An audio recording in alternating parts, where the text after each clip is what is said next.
Hey everybody, welcome back. Markus Graves back again with another reaction to Todd McFarlane's Spawn, this time in episode 6, the season finale, Endgame. Is Thanos gonna be in here?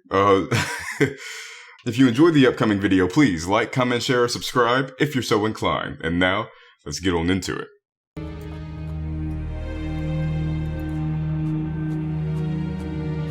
I don't know what you're doing, Mr. McFarlane, but for the past 6 episodes you've been working on the same panels.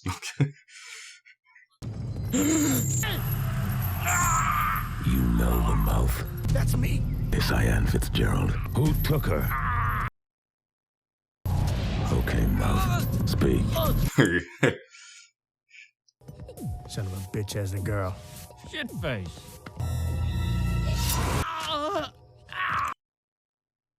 He had a dirty mouth. Come on, honey, it's time to dance.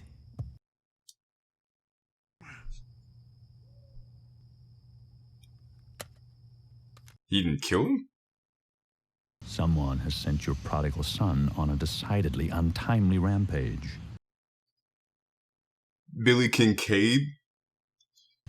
What are you saying? Wow, I thought that was a hellspawn. What happened? How did he get the little girl? If it wasn't me, then who did?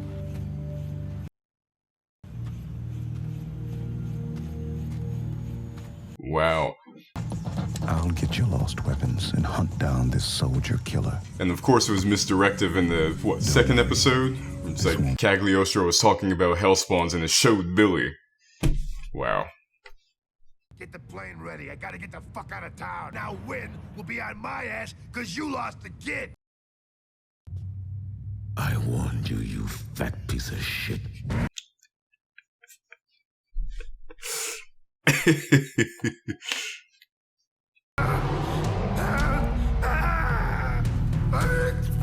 Where's the little girl? Where were the other drugs going? I want every officer brought up to speed on this thing pronto, because this guy's ass is gonna be mine, dead or alive. You got me? Dead or alive, you're coming with me. Time to have that ice cream.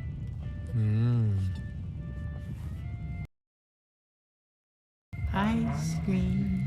You scream, we all scream. Okay, yeah. With the overlaid voice, something is going on with this bitch. Move away from the child.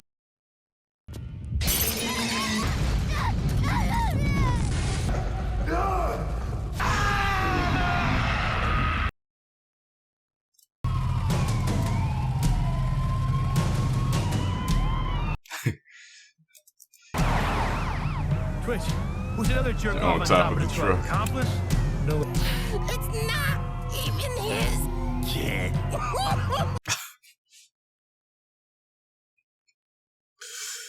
Hey. This sick fuck.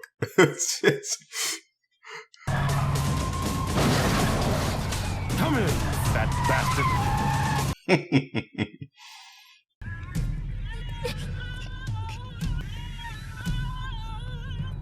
The score is interesting, almost like a wail, a tonal wail.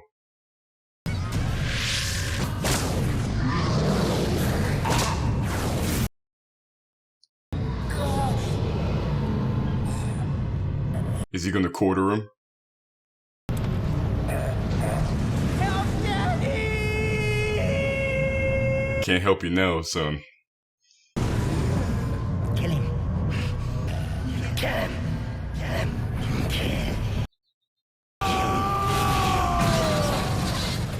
What the fuck? That wasn't in the goddamn script.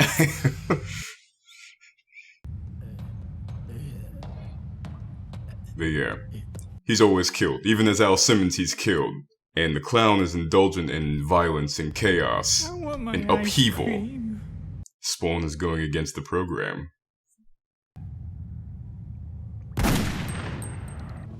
Hello. I want my mommy. I know, girl, I do too.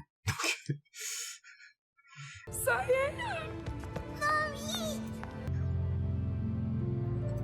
Where'd you get this? He gave it to me, Mommy. The sad man.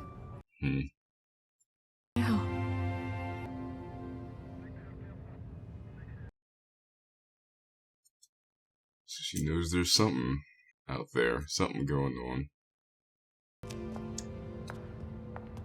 Obviously probably not thinking he looks like that, but okay. I was checking the credits, and I'm like, you know what? Why didn't I just ever check the credits to see what the clown's name was? Because I'm like, yeah, I know that they didn't say it. We don't know what his name is. And I check it, and it just says clown. I'm like, okay, yeah, at least we all in the same boat here. That's all I'm saying. So we get the reveal that Billy Kincaid is the son of the senator. That's who he was protecting this entire time. Now, I do wonder, because he's obviously of a physical nature. They have never said that he died or he came back, whatever the case may be.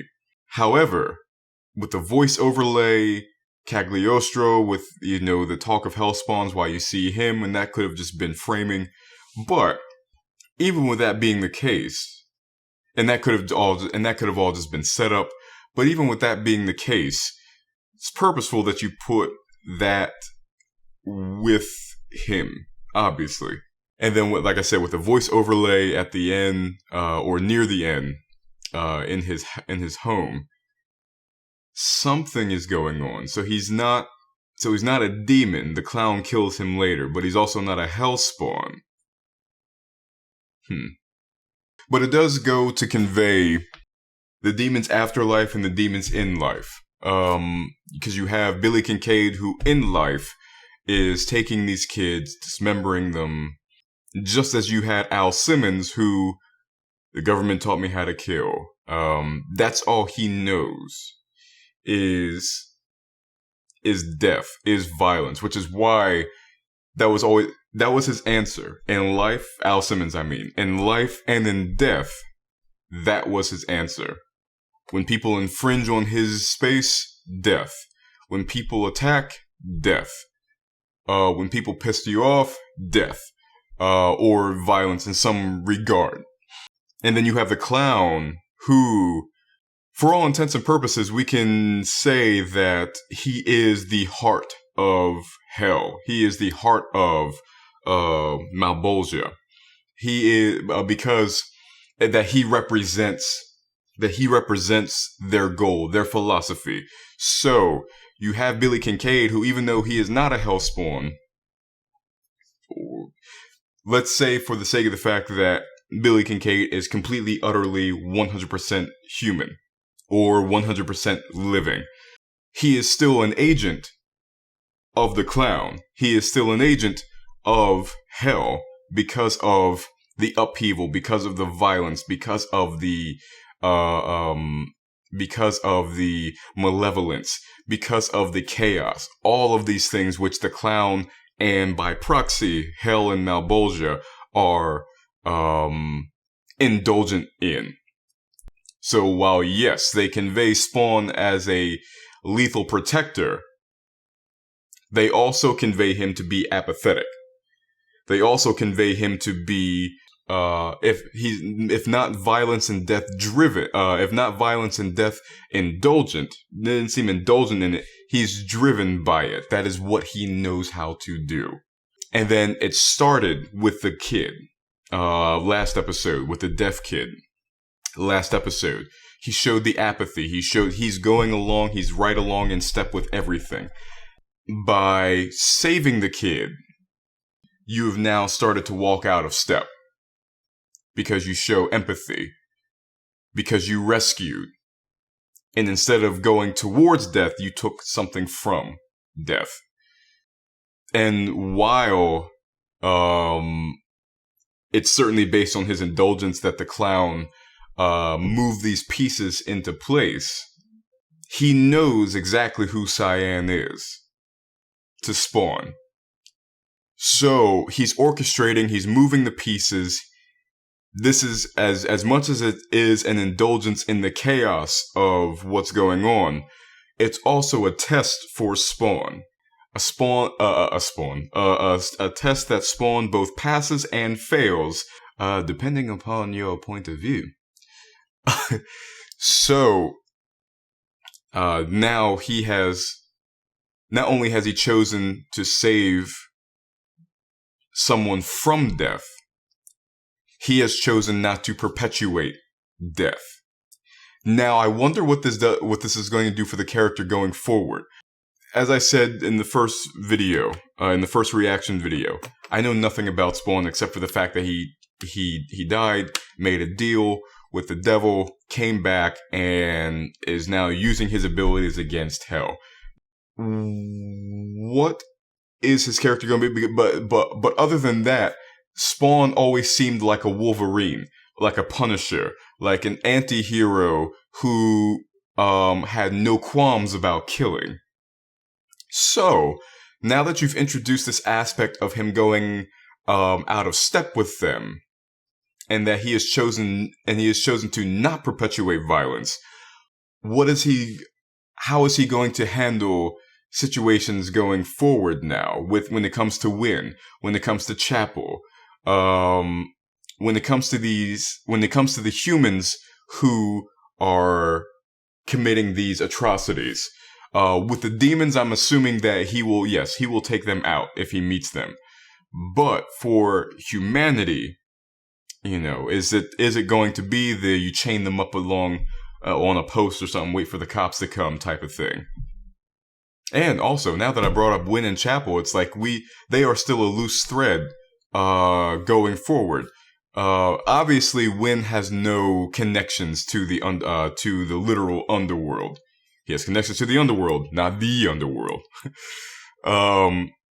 Obviously. So the clown's involvement in his affairs, so to speak, was simply because the clown enjoys that upheaval. But he himself is just a powerful, connected man trying to gain more power. I'm sure in the next season, or maybe the third one, I know it went on for 3 seasons. I'm sure in the next season or the third, they will explore more about that South American project that they were working on. What Chapel? Obviously, Chapel was a key piece in Al Simmons' death, but how far and how deep did it go? All of these things that they have chosen to keep close to the vest until further development. But what they dealt with, of course, with this particular season was Spawn himself, how he deals with things, what type of man he was in life, and what type of man that made him in death, and how he is beginning to make the choice to be different. And before I leave, they still never explained what the countdown was. It's obviously a countdown. It's going lower and lower, but I'm assuming it's for the war? I don't know. Well, I hope you guys enjoyed this video. If you did, please remember to like, comment, share, subscribe if you're so inclined. Check out my channel for all my other content that I have on there, my short films, reactions, reviews, breakdowns, all that good stuff that's on there, and much, much more to come.